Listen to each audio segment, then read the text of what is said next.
Вітаю ўсіх. Гэта Рома і Вандра падкаст. Падкаст, у якім мы размаўляем пра спадчыну з людзьмі, якія так ці інакш звязаныя з гэтай справай. Калі імя Сашы Мацкевіча вы, мабыць, і не чулі, то праект «Пошук інфа» дакладна сустракалі. «Пошук інфа» — гэта праект пра падарожжа Беларусі, спадчыну і цікавыя лакацыі. Саша заснаваў гэты праект у 2014 годзе, і ўжо ў гэтым лістападзе праекту якраз споўнілася 10 год. Ну і чым не нагода паразмаўляць пра праект, пра тое, як у Сашы змянялася бачанне Беларусі, як увогуле сам Саша змяняўся. І тут, канешне, пра яго інтарэсы. Менавіта тыя інтарэсы, якія звязаны са спадчынай Беларусі. Карацей, наперадзе цікавая размова, таму сядайце больш зручна і хацелася б сказаць вандруем, але крышачку важнай інфармацыі. Праект «Вандра» — гэта праект, які робіцца на энтузіазме. Зараз час турбулентны, таму шукаць матывацыю ўсё складаней. Каб крыху палепшыць стан праекта, уласны маральны стан, ды ўвогуле, каб палепшыць грамадства, падтрымайце праект «Вандра». Усе спасылкі будуць у апісанні. І яны ж ёсць на сайце і соцсетках праекта. Дзякуй. Ну а цяпер будзем пераходзіць непасрэдна да размовы, і таму сядайце больш зручна і вандруем. Насамрэч, у мяне гэта як было, што на пачатку мы з сябрамі вырашылі, што трэба паспрабаваць штосьці стварыць такое а-ля нейкі вось праект. Як гэта павінна было выглядаць? У нас былі такія абстрактныя даволі думкі, але адзін з накірункаў, як усё, што ствараецца такое вось у прасторы інтэрнэт, мы падумалі, што трэба, каб былі нейкі такі SEO, такія вось старонкі, з якіх людзі маглі бы нас знаходзіць. І даволі так арганічна мы прыйшлі да таго, чаму бы не дадаць некаторыя там славутасці, цікавосткі, якія ёсць. І да таго ж у мяне ўжо на той момант была такая, як хобі, індастрыял. То бок менавіта розныя там занядбанашкі, закінутыя там будынашкі, вось усё гэта цікавіла ўжо на той момант. Але я тады не падзяляў для сябе там гістарычная спадчына ці там помнікі, яшчэ штосьці. Для мяне гэта больш такое было, як цікава там, вось туды паеду, там ёсць нейкія там руіны, трэба паглядзець. Але вось у 2014 год, што змянілася, я пачаў больш шукаць інфармацыі. Але тады гэта ўсё адно было так не з пункту гледжання гісторыі, а з пункту гледжання, то бок вось ёсць месца, трэба пра яго штосьці напісаць, штосьці дадаць, а штосьці рабілі там капірайтары, што мяне, напрыклад, не цікавіла. Таму тыя вандроўкі ці падарожжа я ўспрымаю больш як такі крыху незразумелы пачатак. Гэта не было штосьці, ведаеш, як людзі, вось, якія цікавяцца гісторыяй, так свядома падыходзяць. Для мяне гэта было больш такое, што ёсць мясцінка, паеду пагляджу. Таму было шмат памылак, шмат якіх і сёння я выпраўляю, таму што бывае штосьці там усплывае, і я сам чытаю, думаю, што гэта такое, хто гэта напісаў. Вось, ёсць такое. А чаму лічу вось пачатак 14 год? Першы пост у меня ў Інстаграм, я ўжо дакладна не памятаю, калі там што, але вось ён быў там у лістападзе умоўна, таму такая дата. Нехта, калі даведаецца ўвогуле, што ты 10 год ўвогуле вандруеш, у тым ліку пішаш па гэтай тэме, а гэта, калі пісаць, то дакладна патрэбна неяк і вандраваць, каб гэта на ўласны вочы бачыць. І гэта ўсё сумясціць з нейкім такім тэзісам, што Беларусь маленькая, ды не тое, што там няма чаго глядзець, але не так шмат чаго глядзець. І можа з'явіцца такая адпаведная выснова, што за гэты 10 год Саша ўжо ўсё пабачыў у гэтай Беларусі. І наколькі гэта стасуецца з рэчаіснасцю? Усе куткі аб'езджаны. Ведаеш, тут мне крыху нават сорамна, што я шмат разоў бачыў такія штукі. У Інстаграм гэта вось сустракаецца. Я шмат разоў бачыў, людзі пішуць: аб'ехаў усю Беларусь, паглядзеў усё. Я дакладна не ўсё паглядзеў. І з кожным годам у мяне наадварот такое, што я разумею, што ці паспею. То бок ты быццам бы едзеш, а потым прыязджаеш, пачынаеш штосьці там шукаць, дадаваць інфармацыю і разумееш, вось там быў нейкі каменны крыж, яго я не паглядзеў. Вось тут быў будыначак, там, можа, ад яго толькі падмуркі захаваліся, але я іх таксама не паглядзеў, фота не зрабіў. І таму трэба павяртацца. І вось у мяне такіх, куды я ўжо павяртаўся там 5, 7 і нават 10 разоў, іх даволі шмат. ёсць даволі такія далёкія мясціны, куды ты нават пры самым вялікім жаданні не можаш паехаць там у фармаце дзённай вандроўкі. Таму зноўку ж не даехаў. Думаю, можа, з такога вось самае топавае, самае цікавае я паглядзеў, але зараз мяне больш цікавіць вось гэтая такая страчаная, згубленая спадчына, тое, што вельмі файна выглядае на здымках старых, але, на жаль, ужо няма. І цікава нават знайсці вось месца, дзе дакладна гэта што знаходзілася, там, дзе там, напрыклад, сядзіба была ці касцёл нейкі, таму гэта яшчэ адна частка. І тут я разумею, што нават тая інфармацыя, якая ёсць, яе не тое, каб шмат. То бок ёсць яшчэ, я ўпэўнены, там дзесяткі розных аб'ектаў, пра які ніхто пакуль не ведае. Гэта вось верагодна, што так і ёсць.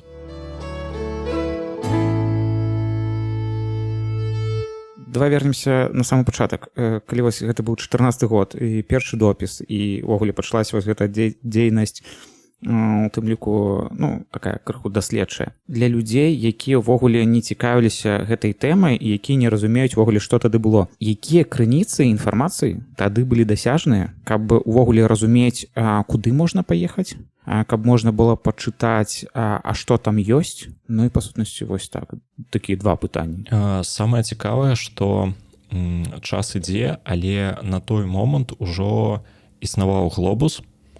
Я думаю, што гэта такая крыніца, про якую, амаль што ўсе ведаюць, хто там крыху цікавіцца там падарожжамі па Беларусі. Ужо там у 10-й, нават раней гэты праект быў. Я сам туды раней шмат спрабаваў чагосьці дадаваць, і ўсё асноўнае ўжо тады там было. Да таго ж шмат кніг ёсць, напрыклад, Федарук, гісторык, у яго ёсць база па сядзібам, па ўсіх раёнах. То бок, усё, што цікава, з ім можна знайсці. Але, канешне, тады мяне не цікавіла, што дзесьці там была сядзіба, але ад ёй нічога не засталося. Я такія месцы не разумеў, як і сёння мне людзі некаторыя кажуць, навошта мне ехаць глядзець умоўна там на нейкі там лесок, дзе калісьці была сядзіба. Калі ты там не падмуркаў, уже нічога знайсці не здолееш, наўпрост гэта немагчыма. Таму тады гэта было асноўнае, вось там бачыш касцёл, едзеш да касцёла. Вось прыкладна так. І зноўку ж, толькі з часам, з вандроўкамі я пачаў разумець, што ўсё, кожная мясцінка паміж сабою можа быць, ёсць нейкая сувязь. Нават ты можаш прыехаць там у Гомельскую вобласць, штосьці там наведаў, і потым той жа самы род, у якога там была сядзіба, можа дзесьці ўсплыць там, напрыклад, у Віцебскай вобласці. І толькі, з досведам, калі ты сам, напісаў, у цябе штосьці адаб'ецца ў галаве, што, так, гэта адны і тыя ж людзі.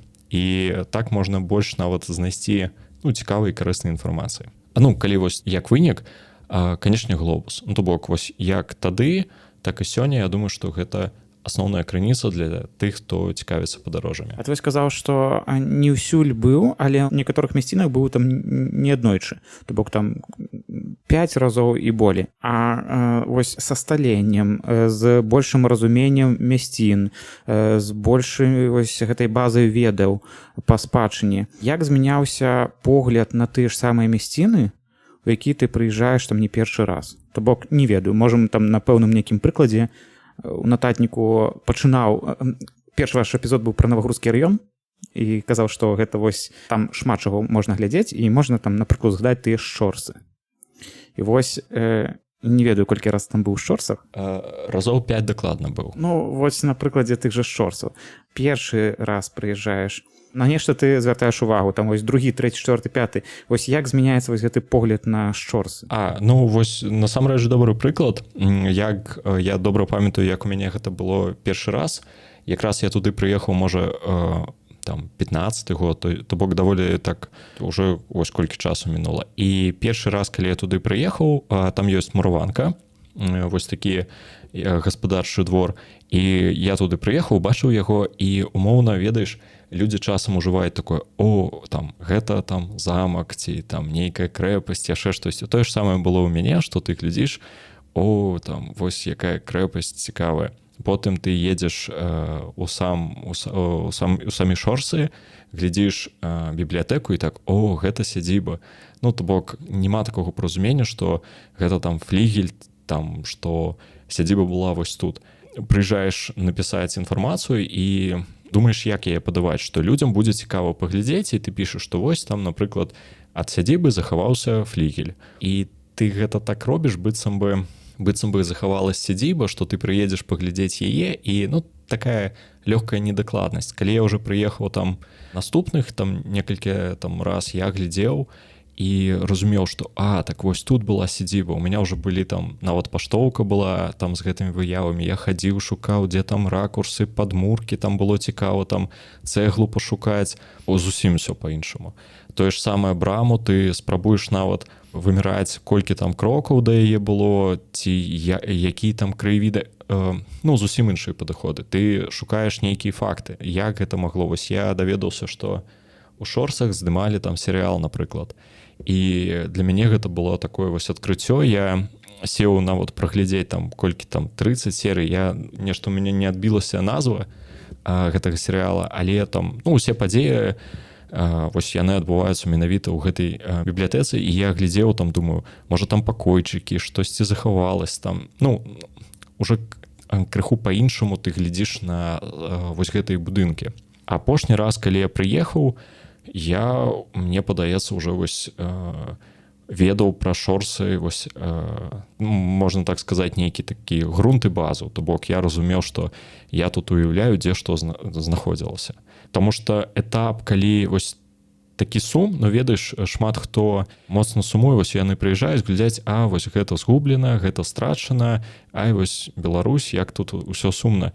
Я крыху гэтага ўжо пазбавіўся, таму што, што ёсць, то ёсць. То бок сэнсу кожны раз пра гэта там пісаць і гаварыць, што ўсё сумна, трэба шукаць штосьці, там, не сумнае. То бок пляцоўка для сядзібы ёсць, падмуркі ёсць. Хто ведае, можа калі-небудзь там з'явіцца чалавек, які скажа, вось дайце мне там год, і я адбудую гэта ўсё. Усё магчыма, то бок чаму не? Гэта вось якраз хацеў запытацца. Гэта там некалькі разоў, калі ты наведваеш, гэта змена твайго ўласнага погляду на спадчыну. Як змянялася візуальна спадчына за ўсе тыя 10 год вандровак? Ці былі прыклады такія, што ты нешта паспеў паглядзець, а гэтага ўжо зараз там, напрыклад, няма? Альбо гэта змяніла свой знешні выгляд так, што цікава і атрымалася, што бачыў нейкі аб'ект у дзвюх нейкіх такіх абліччах? Дакладна было, што згадаць. Вось Сула, напрыклад, я памятаю, калі там нічога не было, я памятаю, калі ўсё там толькі пачыналася, і вось быў там, напрыклад, там паўгады таму. І вось прыклад, то бок там, канешне, сумесь усяго, там нельга сказаць, што вось гэта гістарычна, гэта не там шмат навабуду. Але пры ўсім пры гэтым вось прыклад таго, што можна зрабіць з месцам, дзе, напрыклад, былі руіны, што там было? Там былі гаспадарчыя забудовы, руіны цалкам зруйнаваныя, там была каплічка цалкам зруйнаваная. І вось там, адно, мне падаецца, з найпапулярнейшых вось такіх месцаў, такіх вось паркаў, якія ў нас ёсць. Туды ж можна дадаць Дукору. Таксама памятаю, калі вось гэтую браму з вежай яшчэ не зрабілі. Таксама там было ўсё інакш выглядала. Гэта калі вось казаць пра добрыя прыклады. Ёсць некалькі сядзіб, штосьці да галавы не прыходзіць, але такія вось, калі ты прыехаў, яшчэ там і дах быў, і сцены стаялі, ўсё, а потым прыязджаеш і толькі падмуркі. Такія вось крыху сумныя прыклады, гэта вось пра такія кажуць месцы, што трэба паспець паглядзець, пакуль цалкам не зруйнавалась. Вось не так даўно паехаў у Лынтупы, і мне падалося спачатку, я прыехаў, думаю, як усё сумна выглядае, штосьці не туды. А потым гляжу здымкі, які я сам рабіў, і бачу, што усе будынкі нанова патынкаваныя, што сама тэрыторыя прыбрана, то бок быццам бы нічога не робіцца, але пры ўсім пры гэтым усё даволі так файна выглядае. Вось таму зменьваецца, складана сказаць, вось у якой прапорцыі. Ці ў добры бок, ці не, дзесьці так, дзесьці так. А вось гэтыя прыклады, тая ж Сула, Дукора альбо там больш папулярны такі прыклад Сулы з твайго такога уласнага меркавання, наколькі гэта дадае некай каштоўнасці для грамадства, альбо гэта наадварот неяк псуе і неяк так змяняе сапраўдна нейкія гістарычныя не ведаю падзеі, некую гісторыю тых мясцін, у якіх гэта ўсё адбывалася. То бок не было ж так у Суле, як тое, што зараз там створана. І вось гэта добрае ўвогуле для грамадства, што мы транслюем не тое, што было звязана з вось гэтай пэўнай лакацыі, альбо гэта, не ведаю, толькі гэтым мы можам зацікавіць людзей, каб яны цікавіліся, не ведаю, культурай, мабыць, не толькі Сулой. Пытанне такое нават крыху філасофскае і дзесьці складанае, праз тое, што я за тое, каб кожны аб'ект гістарычны ён мог прыцягнуць да сябе турыстаў. І чым больш людзей цікавіцца, тым лепш. Але вось тое, што я ўбачыў і магу сказаць вось за свой дакладны праект, людзям не вельмі цікава, калі гэта ўсё такое гістарычнае, ты там распавядаеш, калі што там, хто куды, які род, што належала, каму належала, калі што там згубілі. Людзі любяць даволі простыя рэчы. І вось Сула яны змаглі дзесьці гэта сумясціць, у тым сэнсе, што у іх ёсць чалавек, напрыклад, які да іх прыехаў і вось запытваў іх, а што ў вас тут сапраўдна гістарычна, вось як было? І я думаю, што любы там гід, гэта зноўку ж толькі мае думкі, можа гэта не так, але хутчэй за ўсё ён скажа, што вось глядзіце, будынак сядзібы Ленскіх, вось ён стаіць там, дзе стаяў. Але ён новабуд. То бок ад яго нічога не захавалася, там можа падмуркі нейкія былі, мы адбудавалі так, як ён выглядаў. Ці з'яўляецца гэты аб'ект гістарычнай спадчынай? Зноўку, гэта філасофія, гэта як вось гэты парадокс пра карабель Тэсея, што навы аб'ект ці не навы, гэта хто як бачыць. Для мяне, калі шыра, я гэта бачу як гістарычную спадчыну, у тым сэнсе, што людзі захавалі інфармацыю, а ў нас ёсць магчымасць паглядзець. То бок, як такая візуалізацыя аб'екта. Тая ж каплічка, я сам люблю руіны. Мне падабаецца на іх глядзець, але калі людзі аднавілі, вось, калі ласачка, прыязджайце, глядзіце гістарычны аб'ект. Тое, што ў іх там стаіць такі замак, нейкая крэпасць на месцы ці то бровара, ці нейкай гаспадарчай забудовы. Зноўку, гэта ж як такая атракцыя. То бок людзі прыехалі, яны паглядзелі, ім трэба зрабіць здымкі. То бок з пункту гледжання камерцыйнага турызму гэта шыкоўна, аб'ектыўна. З пункту гледжання гістарычнай частцы, заўсёды знойдуцца людзі, якія скажуць, не, вось нам трэба толькі, каб усё было там па ўсіх правілах, каб там ніякіх вось гэтых выдуманых там штук не было. І я ім заўсёды пакідаю 10 балаў праз тое, што яны робяць. Вось яны робяць, і я памятаю, калі я да іх прыехаў упершыню, як ім было складана, яны не маглі знайсці нейкі канцэпт, ідэю. А так, гэта ўсё ж такі парк атракцыёнаў, гэта не зусім такая вось гістарычны аб'ект, гэта турыстычны аб'ект. Вось, скончваючы гэту тэму Сулой, па сутнасці тыя людзі, якія едуць у Сулу, якім гэта падаецца цікавым, для якіх гэта прывабна, яны фактычна, які далейшы лёс. Для часткі людзей гэта можа быць нейкая такая планка, якая ставіцца для таго, каб зацікавіцца спадчынай. То бок паехаць пасля Сулы, не ведаю, у маёнтак у Поразава, хаця там, канешне, цікава было паглядзець, бо гэта такой файны прыклад драўлянай спадчыны, але тым не менш, паехаць туды, вось калі там у занядбаным стане стаіць сядзіба, то гэта можа быць так расчаравальна, бо ёсць ужо планачка. А для іншых можа быць такое, што яны праз вось тую Сулу яны пачнуць капаць глыбей і цікавіцца, а што ўвогуле ёсць. Окей, гэта Сула, яна адрамантавана, яна нова пабудавана, але, мабыць, у нас штосьці ёсць яшчэ, і цікавіцца, зноў-такі, вось тым жа маёнткам у Поразава. І вось тут пытанне, ці ёсць цябе адказ, як схіляць людзей больш да другой сцежкі, чым вось пакідаць іх, што Сула гэта планка, і тое, што нас можа прывабіць болей, гэта Дукора і Дзіпры з Падбаранавічамі. Зноўку ж турызм вось па-беларускі, вось гэтай вандроўкі, гэта ж пра нейкі шлях вось людзей.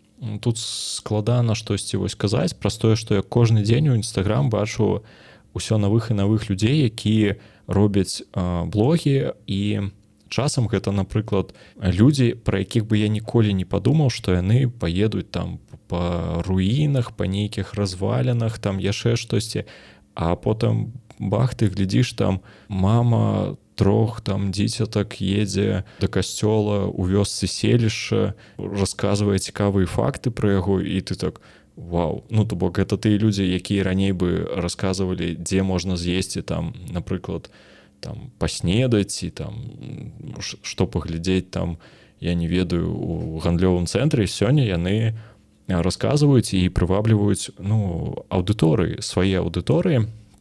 Чаму не? А тая ж Сула — гэта таксама прыклад і для тых людзей, хто хоча штосьці стварыць.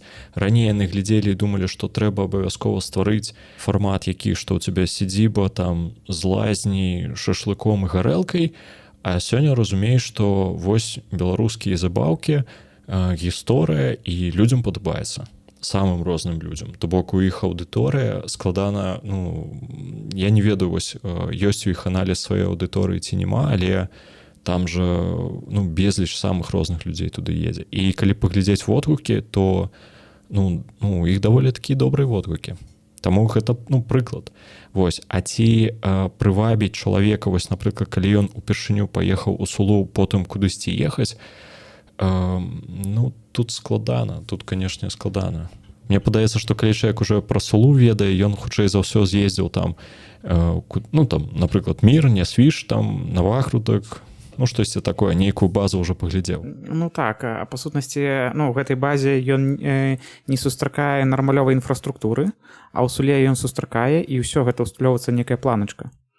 Ехаць туды, не ведаю, там у Кажан-гарадок, паглядзець на драўляную царкву, гэта для гікаў. Насамрэч, я вось колькі цікаўлюся і займаюся такім вось, а-ля турызмам такім самастойным. Я думаю, што гэтая аўдыторыя, яна не такая вялікая. То бок у Беларусі людзей, хто гатовы ехаць там на сваёй машыне кудысьці далёка, вось умоўна там у Кажан-гарадок глядзець царкву, іх не тое, каб і шмат. Я нават тыя людзі, з кім я еду, яны часам не выходзяць з машыны, яны такія: а што мы прыехалі глядзець? Я кажу: вось, глядзіце, царква, ёй там ужо 300-годдзя. Яны такі: так яна же, такая звычайная. Я кажу: не, вы што, тут паглядзіце, яна такая там файная, тут жа вось калісьці тое, тут вось бачыце гэтую вежачку перабудавалі. Яны такі: не цікава, давай далей, мы тут пачакаем. І тое ж самае у мяне, я перастаў ужо даўно спрабаваць там посціць вось царкву у Кажан-гарадке, і зноўку не хочацца крыўдзіць Кажан-гарадок, але яна не прывабіць. Гэта не той пост, які збярэ там шмат падабаек, зацікаўленасці. Людзі любяць штосьці вось тое, што добра будзе выглядаць на фота, як бы гэта ні гучала. Мы ўсе людзі, мы ўсе вось глядзім, і нам хочацца спачатку ўбачыць, а потым ужо там, можа, цікавыя факты пачытаць. А на твою думку, ці ввогуле мы мусім імкнуцца да таго, каб у грамадстве з'яўлялася больш людзей, якія бачылі б каштоўнасць у той жа царкве Кажан-гарадоцкай? Я за тое, каб кожны чалавек для сябе сам вырашаў, што яго цікавіць. Я заўсёды добра стаўлюсь, калі я вось бачу, хтосьці зацікавіўся, то бок яму, напрыклад, 2 гады таму было ўсё адно, а зараз ён такі: о, Кажан-гарадок, трэба ехаць. Адразу хочацца там паціснуць такім людзям руку і сказаць: вось вы малайцы. Але як на гэта ўплываць, я не ведаю. То бок гэта такая тэма там прывабіць. Калі вось хочацца цябе ехаць на машыне вось далёка, гэта файна. Але я ведаю, што ў мяне, напрыклад, жонка, я ёй кажу: вось мы заўтра прачынаемся о 6 і едзем далёка. Яна такая: ой, а можна не о 6, там, а о 9, а можна мы дзесьці там спынімся, каб смачна паесці. Для людзей вось гэта нармалёва.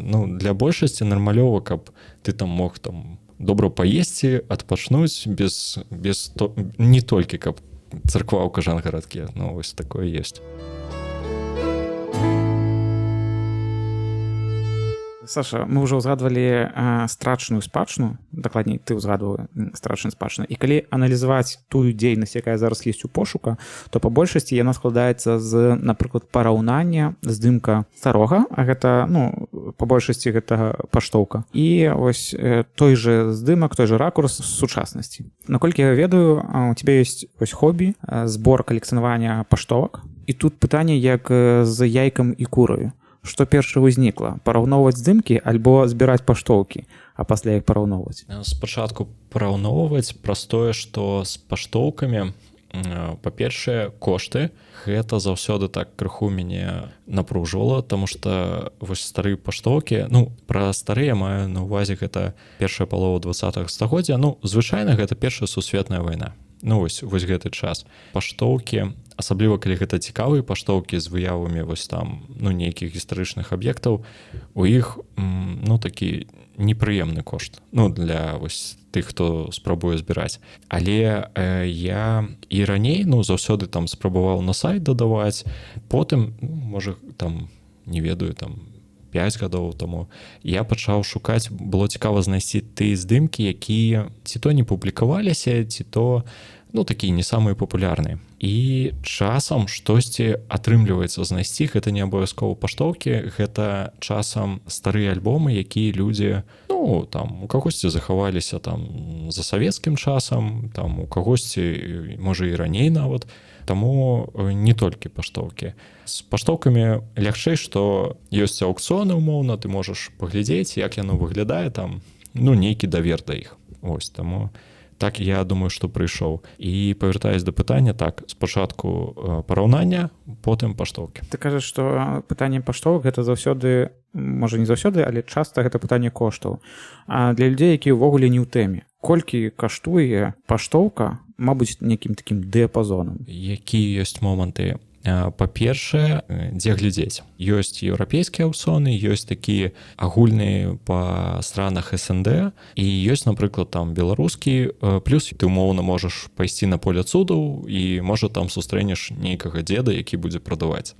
Калі агулам браць 5 еўра, гэта прыблізна мінімальны кошт. Калі вось казаць пра паштоўкі Першай сусветнай. Які тут ёсць узровень, што я бачыў, гэта слонімская сінагога $500. А за што?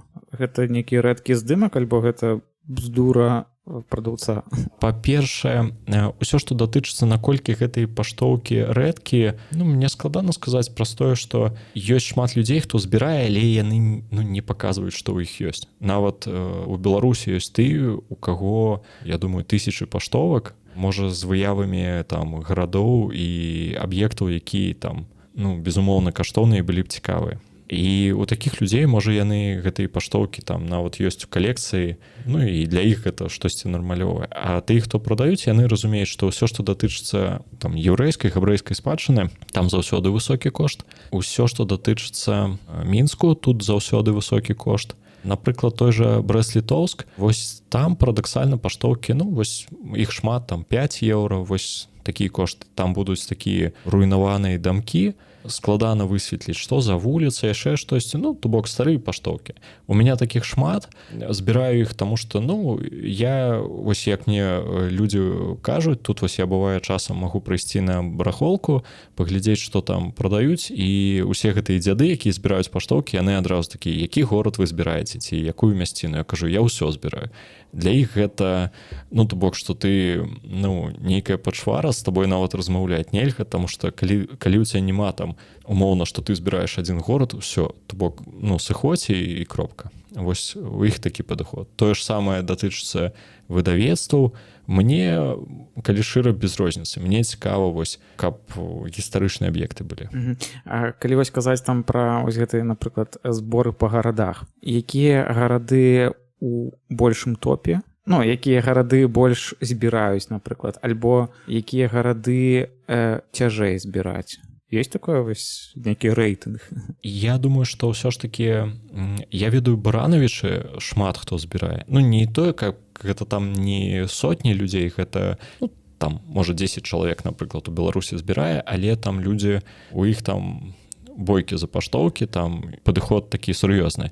Я думаю, што Мінск збіраюць, канешне, я сам, мне вось усе паштоўкі сталічныя, я з вялікім задавальненнем, але, канешне, кошты я часам з гэтымі дзедамі я не разумею вось іх падыход, але так, я збіраю Віцебск. Для мяне Віцебск, я вось думаю, што там я у нейкі момант там перайду такую у шэраг людзей, у якіх там дастаткова Віцебска. Але пры гэтым ёсць там і ў Віцебску чалавек, які там, ён такі краязнаўшы дзед, які там, мне падаецца, у тэме ўжо там, не ведаю, можа яшчэ з пасляваенных часоў, то бок ён, можа, сам гэтай паштоўкі яшчэ з першых рук атрымаў, таму яму лягчэй. Ну і такія невялічкія мясцінкі, там аля ты ж там лынтупы, там для мяне гэтыя паштоўкі, я заўсёды з задавальненнем. Вось калі трапляюцца, я там магу і на аукцыёнах паўдзельнічаць. А вось ёсць пытанне пра дзядоў. Ты кажаш, дзяды там прадаюць, а там яшчэ адзін дзед, які збірае.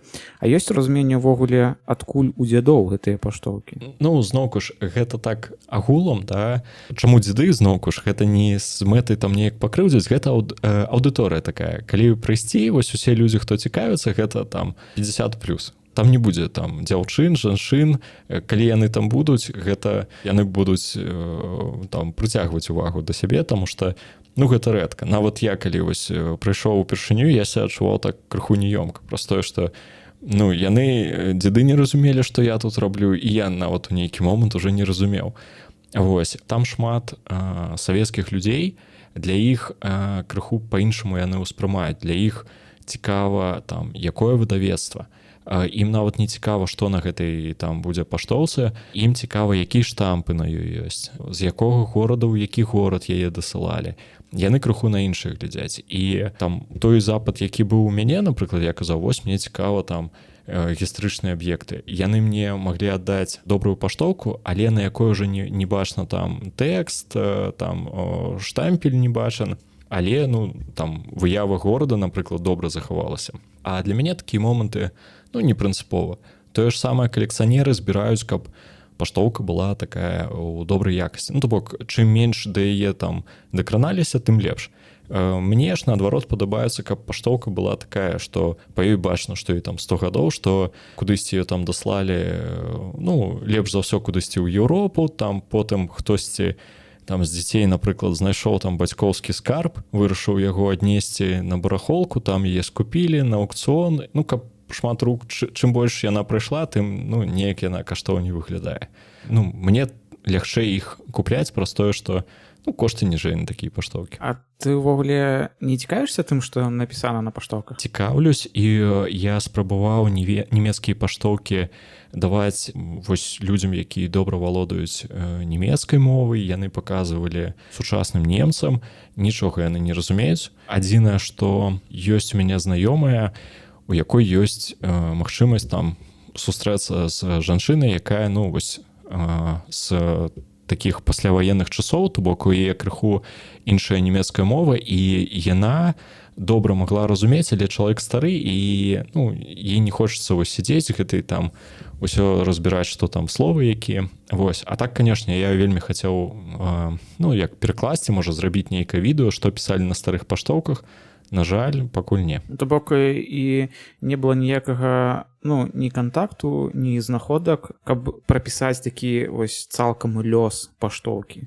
Вось, на жаль, не. У мяне ёсць некаторыя паштоўкі, які бачна, што дасылаў адзін і той жа чалавек. Гэта шыкоўна. І самае файнае з такімі паштоўкамі, што іх звычайна дасылаюць з выявамі аднаго населенага пункту. То бок гэта у мяне ёсць Янаў, гэта сучасная Іванова, і вось там у меня паштоўка, шэраг паштовак, які вось дасылаў там, хутчэй за ўсё вайсковец, дасылаў, і ўсе гэтыя паштоўкі трапілі на адзін аўкцыён нямецкі, і ўсе вось я іх забраў, то бок яны, ну, бачна, што адзін і той жа чалавек пісаў. Але якая гісторыя, на жаль, там у гэтых паштоўках, ну, складана даведацца. А наколькі ўвогуле цяжка знайсці паштоўкі з беларускімі мястэчкамі? Гэта рэдкасць альбо гэта звычайная справа, што кожны тыдзень нехта там нешта дадае на продаж? Мне падаецца, што зараз ужо з кожным годам гэта будзе ўсё цяжэй і цяжэй рабіць, праз тое, што шмат чаго ўжо набылі. Ёсць, канешне, паштоўкі. Тут пытанне, ну, коштаў, магчымасцяў. Я думаю, што калі, напрыклад, чалавеку, якога там няма бюджэта, ён можа 1000 паштовак набыць там, ну, там за некалькі дзён.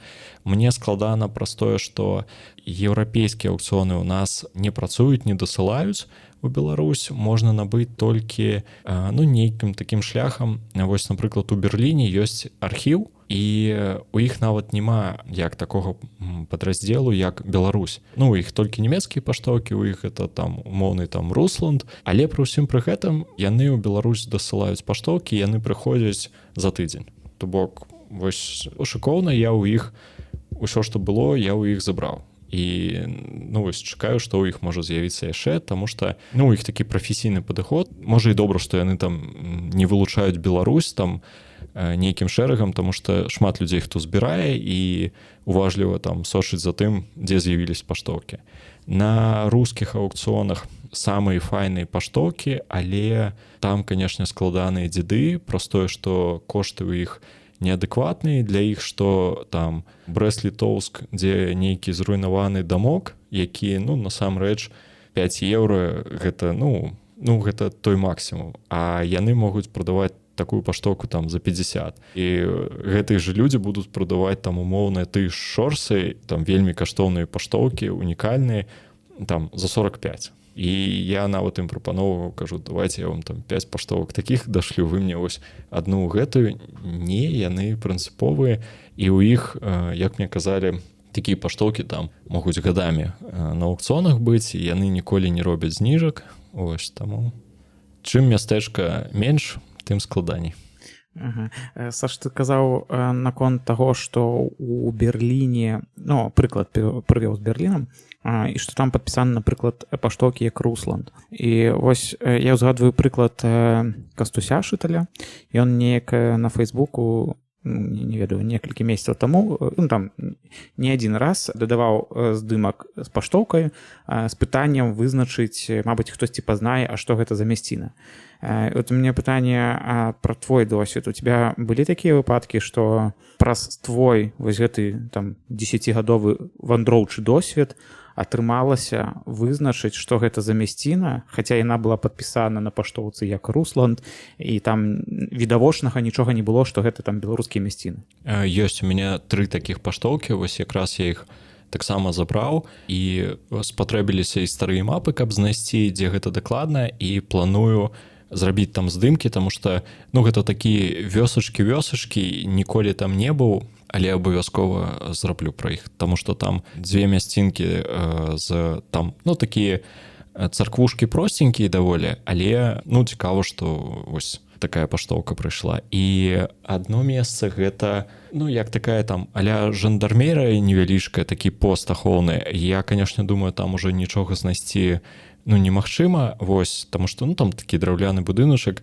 ну, але таксама вось, там нават на самой паштоўцы было такое, як пытальнік стаіць, такое, што за месца, ну, то бок, там, для немцаў, пры тым, што сам гэты архіў, яны даволі добра, ну, шукаюць, дзе гэта можа быць, вось, але вось пра іх яны не ведалі.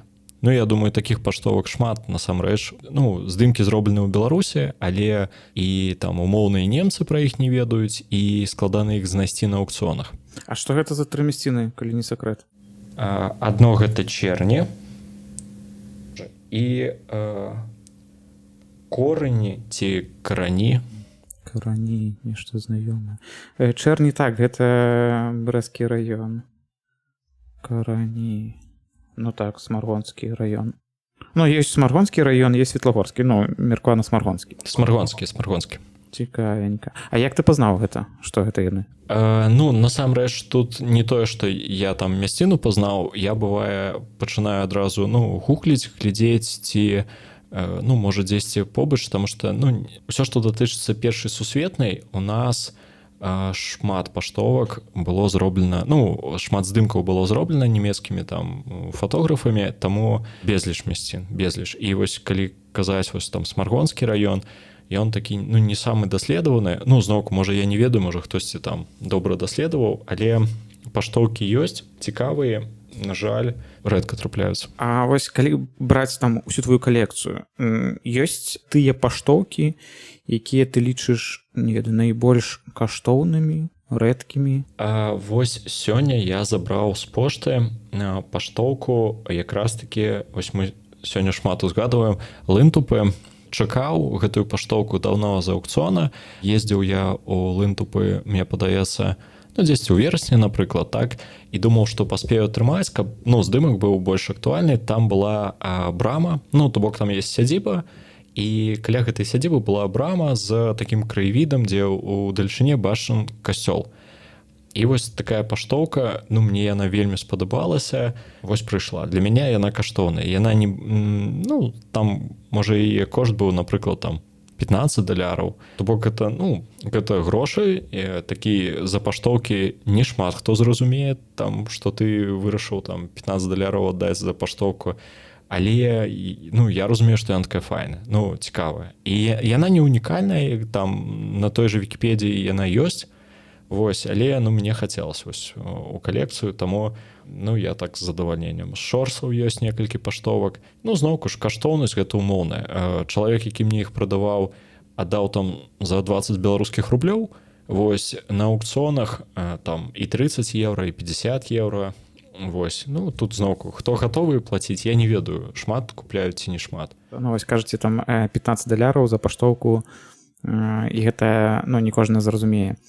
А як сям'я? Разумее ўвогуле? Ну, я раблю крыху па-іншаму. Я кажу, што, ну, калі што, зможаш прадаць, і ўсё ў цябе будзе добра, то бок, ну, што гэта а-ля там такі беларускі біткоін. Вось, канешне, гэта не так. Я думаю, што не шмат людзей, каму гэта патрэбна. Наўряд ці там можна гэта прадаць. Але, ну, мне было б цікава. Я, напрыклад, не разумею, чаму ў нас тут няма нейкай выставы, дзе там увесь Віцебск. Я калі быў у музею Віцебску, іх там 4 паштоўкі арыгінальных. І я, ну, вось не зразумеў, таму што ў іх ёсць магчымасці, ну, хутчэй былі магчымасці за сваім часам, ну, пазбіраць гэта ўсё. Таму што вось той жа Віцебск, ну, я планую, што ў мяне будуць там моўна ўсе там паштоўкі па нумарах, і, ну, чаму не, я бы з задавальненнем ім прывез і сказаў, вось зрабіць там выставу файную, каб людзі паглядзелі. А можа, ім не цікава гэта, я не ведаю.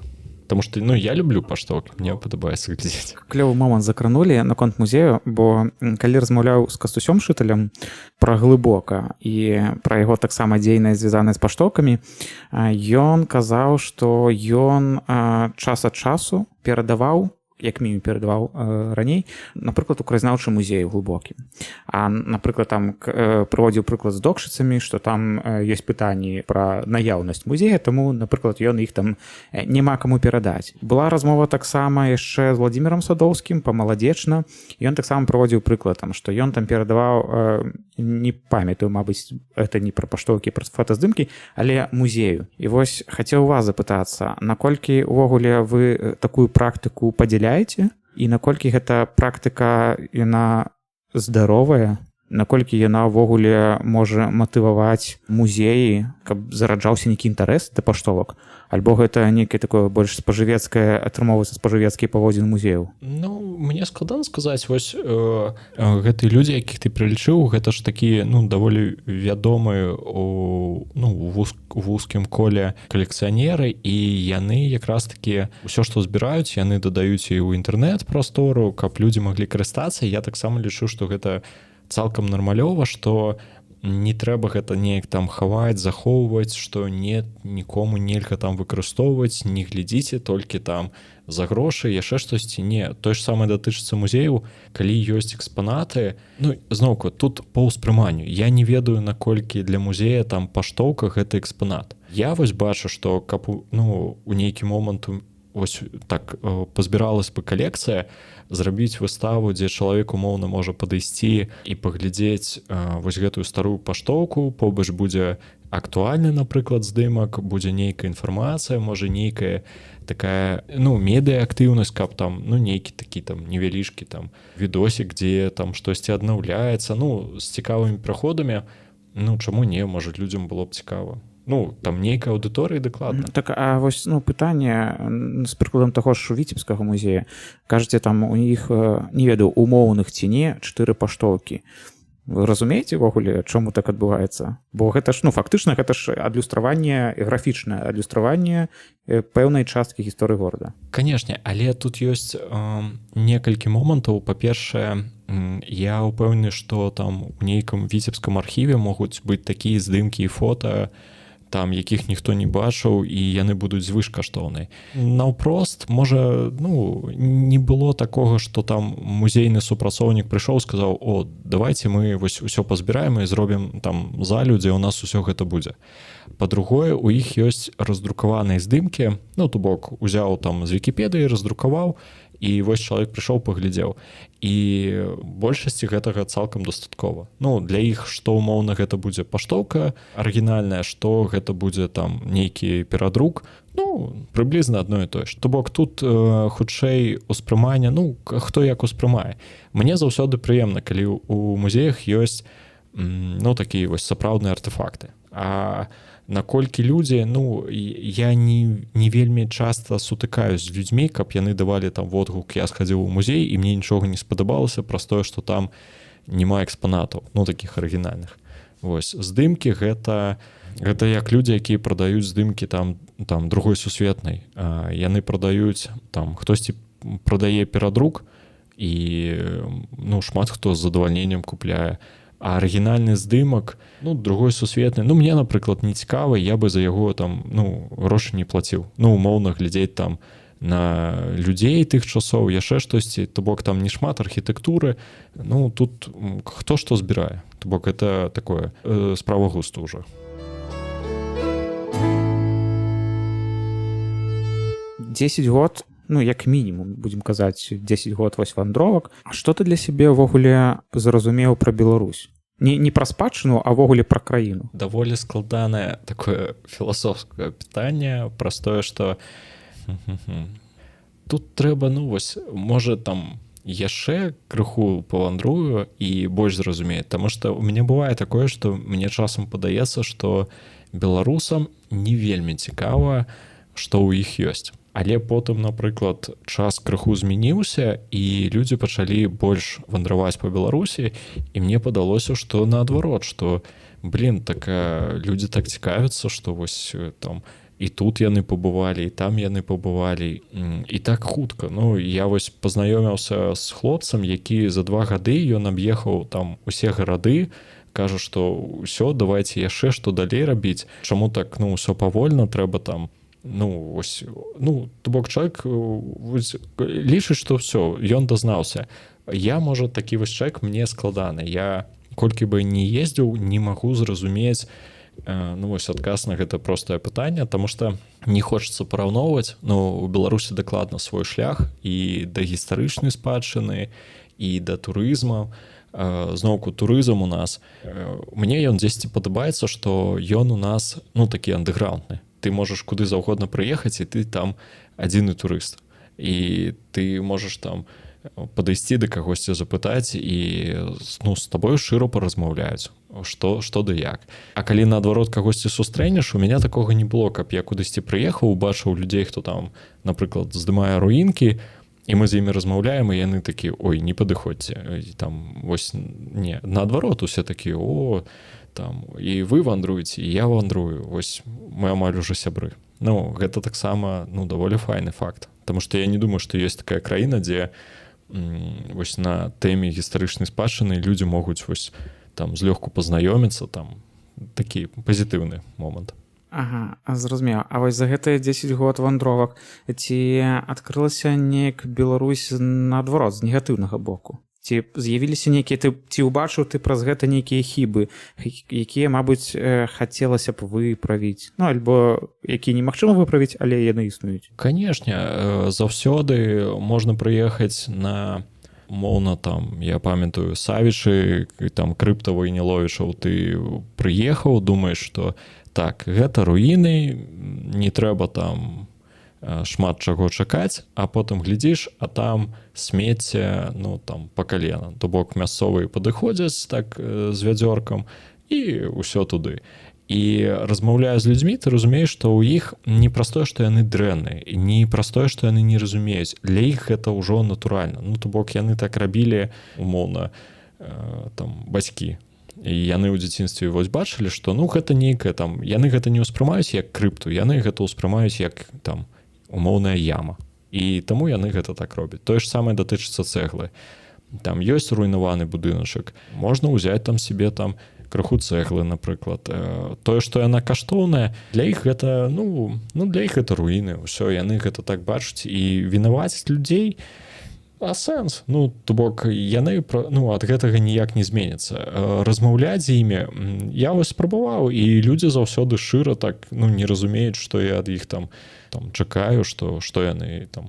Для іх гэта, вось так. І зноў-такі 10 год вандровак, і калі чалавек доўгі час займаецца адной жа той справай, то можа з'явіцца нейкая, не ведаю, стомленасць альбо замыльваецца неяк вока. У цябе за гэты 10 год вандровак ці ёсць такое адчуванне, што ўжо крышку не хапае разнастайнасць? Ой, канешне, я нават больш скажу, што я гэтую такую дату ўспрымаў як, сумную. Адзінае, што я сябе кажу, што гэта ж хобі. То бок, пакуль падабаецца, я штосьці раблю. Можа, заўтра, напрыклад, штосьці прыйдзе да галавы там больш разнастайнае, цікавае. Там я вось у гады, можа, 3 таму пачаў больш цікавіцца прыроднай часткай Беларусі, і там птушачкі з'явілись, там розныя прыродныя мясцінкі, і зноўку вось зараз мяне гэта натхняе. Ты ж вандроўкі, я ўсё адно з задавальненнем працягваю ездзіць. Адзінае, што інтэрнэт крыху змяніўся, то бок я разумею, што там сайты, ўсё гэта крыху зараз па-іншаму працуе, людзям гэта ўжо не так патрэбна. Той же Інстаграм сёння там, таксама ўжо пачынае зменьвацца, ўжо не тыя ахопы, але, такія дробязі. То бок гэта ўжо хутчэй каму што патрэбна. То бок я разумею, што калі ў мяне нават там будзе аўдыторыя там 100 чалавек, з якімі можна штосьці абмеркаваць, і ім цікава, ўжо файна. Гэта добра. А ці з'яўляліся калісьці думкі, нікому гэта не патрэбна апроч там мяне і трэба зачыняцца? Слухай, усё, што датычыцца там нікому не патрэбна, я і сёння ўпэўнены, што там ад таго, што існуе, у цябе там нейкі праект не існуе, гэта людзі нават не заўважаць. Гэта 100% так і ёсць. І можа ты, у каго там велізарнае эго, яны думаюць, што не, там іх праект гэта нейкая там база, там без якой там вандровак не будзе. Не, то столькі ўсяго з'яўляецца, што я сам часам не паспяваю нават адсочваць, што там адбываецца. Вось, таму не, я так стаўлюся, што пакуль робіцца, буду рабіць. Ось ты згадаў, што зараз там усялякага рознага там ствараецца. Калі там узгадаць, напрыклад, часы пасля ковіда, калі там шмат з'явілася людзей, які там паехалі па Беларусі і там сталі мікра-трэвел-блогерамі, ці не з'явілася ў цябе адчуванне, што у гэтай прасторы інфармацыйнай лепш нічога не стала? Што наўпрост адны і тыя ж здымкі, адны і тыя ж тэксты. Яно ўсё наўпрост вось колам вароціцца. Я думаю, што гэта заўсёды так было. То бок, ёсць жа людзі, якія думаюць, што яны там былі першы. Вось я першы пачаў вандраваць там. Я адзін з найпершых. Не, насамрэч, гэта было заўсёды. Людзі ездзілі, глядзелі, а памяць у чалавека даволі такая, з'ява, кароткая, таму я сам, бывае, здымкі некаторыя, вось тое, што ў мяне ёсць, і я не паспеў апублікаваць, і я гляджу, думаю, вось такое файнае месца, а дзе гэта? І потым я думаю, так это ж паўгады таму было. А я ўжо не памятаю, усё, з'ездзіў. У мяне было такое, што я паехаў зрабіў здымкі там царква, напісаў штосьці, яшчэ штосьці, а потым разумееш, што так не тое месца. Напісаў пра вёску, а гэта зусім іншае месца. І заўважыў, што дзяўчына адна зрабіла пост і ўзяла гэты тэкст. А я там, такая лухта, я думаю, ё-маё, і вось як яно ў масы можа такое пайсці. Таму памяць гэта ж таксама добра, што яна кароткая. Што б ты не рабіў, хутка забываецца. 10 год працы над праектам, 10 год шчыльных вандровак, шмат гадоў, не адзін год зацікаўленасцю, інтарэсам да старых фотаздымкаў, укладанні грошай у паштоўкі. Пытанне, што ўвогуле матывуе гэта рабіць і навошта ўвогуле ўсё гэта робіцца і асвятляецца так вось у паблік. Так, гэта хобі. Па сутнасці, гэта хобі можа быць там самому сабе, але вось, штосьці ж матывуе гэта рабіць, каб дзяліцца. Тут бы вось як гэта, каб у нас быў відэа-падкаст «Чорны экран», такое чорна-белае, калі ты так задумаўся, а навошта? Калі шчыра, я не ведаю. Першы, можа, там 2-3 гады я думаў, што можа будзе нейкая камерцыйная частка, дзе на гэтым можна зарабіць. Потым да мяне, вось, агулам прыйшло, што гэта немагчыма. То бок, калі ты жадаеш там зарабляць на кантэнце, трэба рабіць кантэнт там, зноўку, нікога не хочацца крыўдзіць там, дзе набыць там шаурму, дзе там адпачыць з дзецьмі, то бок тое, што дзе ёсць грошы. У такіх вось турыстычных месцах беларускіх там грошаў няма. Іх дакладна ці ніхто плаціць не будзе. Так і грошы гэта і браць неяк нават будзе сумна, нават калі прапануюць. Таму грошы не матывацыя, а стаць вядомым чалавекам, зноўку ж, гэта такія аўдыторыі, дзе некалькі тысяч чалавек і я не ведаю. То бок, гэта дакладна не. Зноўку ж, трэба рабіць зусім іншы кантэнт людзям. Не будуць яны там у тык-ток глядзець там пра зруйнаваны касцёл у Пінску. Добра, калі яны пра яго будуць ведаць, але глядзець яны пра гэта не будуць. А калі гэта яшчэ і там па-беларуску, не, дакладна не, 1 секунду і хутчэй пераліставаць на штосьці цікавае і нармалёвае. Вось, таму матывацыя, я не ведаю. Я сябе кажу, што таму што мне гэта цікава. То бок, вось, мне шчыра цікава, таму я гэтым займаюся. Вось, можа так. Такая вось гісторыя ў Сашы ў праекта «Пошука інфа». Саша, насамрэч, ужо не першы раз з'яўляецца ў падкастах, і з ім ужо выходзіла некалькі эпізодаў у падкаста «Нататнік». Спасылку на гэтыя эпізоды пакіну ў апісанні. А ў апісанні таксама будуць спасылкі на тое, як можна падтрымаць праект Вандра. Тым, хто ўжо падтрымлівае, дзякуй, а ты, хто ўжо збіраецца гэта зрабіць, вы мне дакладна радуеце. Таму дзякую вам загадзя і чакаю вашай падтрымкі. Дзякуй, што даслухалі гэты выпуск да канца. І, канешне, вандруем!